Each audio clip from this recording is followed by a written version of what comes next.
Hello and a very warm welcome to you to this week's Out and About.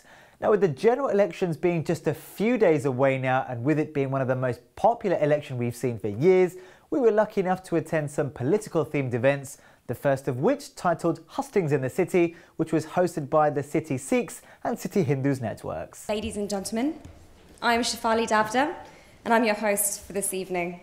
We'll give all of you the opportunity to have your queries answered. Thank you so much. What I want to see in our country is, well, put very simply actually, is to secure a better future for everyone. And that, of course, includes British Asians, which are a hugely important part of the history of our country and have made a significant contribution to our country for decades and decades. And the way I think the Conservatives can deliver that is essentially stick to the long-term economic plan that's been delivering for our country now for 5 years, ever since the government changed in 2010. But when the government changed, led by the Conservatives, we didn't shy away from taking difficult decisions. They weren't necessarily popular, but I think they were the right decisions for our country, not just for this generation, but for future generations. It's a stark choice at the election. We can either stick with David Cameron and a long-term plan that's working, or we can go to Ed Miliband, more debt, more borrowing, and more spending, and a new economic crisis. It's competence versus chaos. In my view, the general election on May the 7th is a choice. There is one school of thought that says it's as good as it gets, or there is another school of thought which I subscribe to, which is that Britain deserves better than this. And anybody who is the son or daughter of immigrants, anybody who's an immigrant, knows the British promise. And what is the British promise? The British promise is the next generation is always better than the current generation. That's why my parents came to this country. That's why my grandparents went from India to Pakistan. And the choice at the next general election is, are we going to be satisfied with this, or do we think Britain can do better than this? The government thinks it's okay for us to have, at the same time, we've got 74 billionaires, 400,000 millionaires. More than a million people last year used a food bank. That's as good as it gets. The government thinks it's okay for our NHS to have record waiting times for A&E and people waiting too long for the GPs. We want to save and transform the NHS. It's a straight choice, as good as it gets, or Britain deserves better. But whatever you do, please make sure you register, and please make sure you vote on May the 7th. Thank you very much. I think the backdrop to everything that has happened in coalition is that in 2010, the situation we inherited was desperate from an economic point of view. £100 billion had been wiped off the British economy.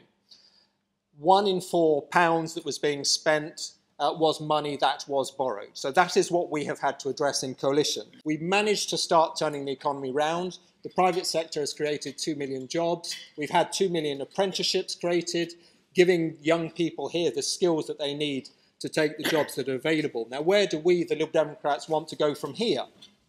We want an economy in which everyone has a decent wage, and that's why I'm very keen to press the idea of the living wage. And there are many, I suspect many businesses here that do pay the living wage, but there are probably many businesses that don't. Now is the time for that to happen. So I think what you can get from the Liberal Democrats is a party which is committed to tackling our problems, but doing it in a way that doesn't cut 50 billion in the way that the Conservatives would like, or spend an extra 70 billion in the way that Labour would like.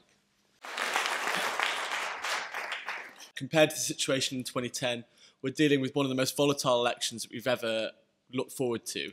And certainly, you know, certain parties on this panel in this day will try and face it and make it be a two-horse race. And actually what we know is that it's totally unpredictable in our local areas. And certainly, you know, I know in my local area, there is absolutely no chance in Islington of a Tory MP being elected. It's certainly a straightforward choice between Labour and the Greens.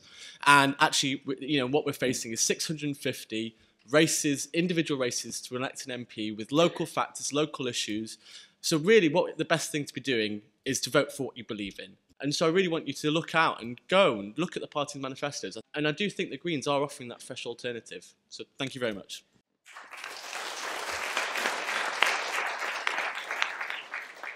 We in UKIP offer a real and distinct choice.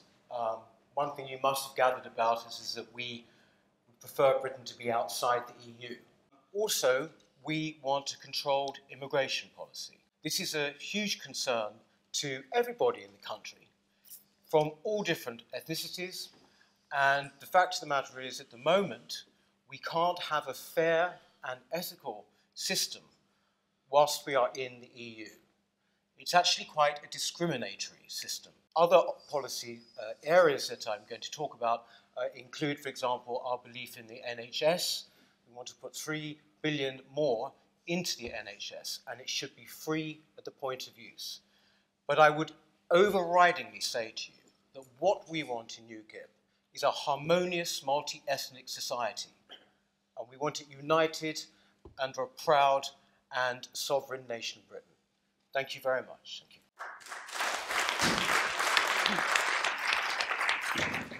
Congratulations there to everybody in organising such a fantastic event.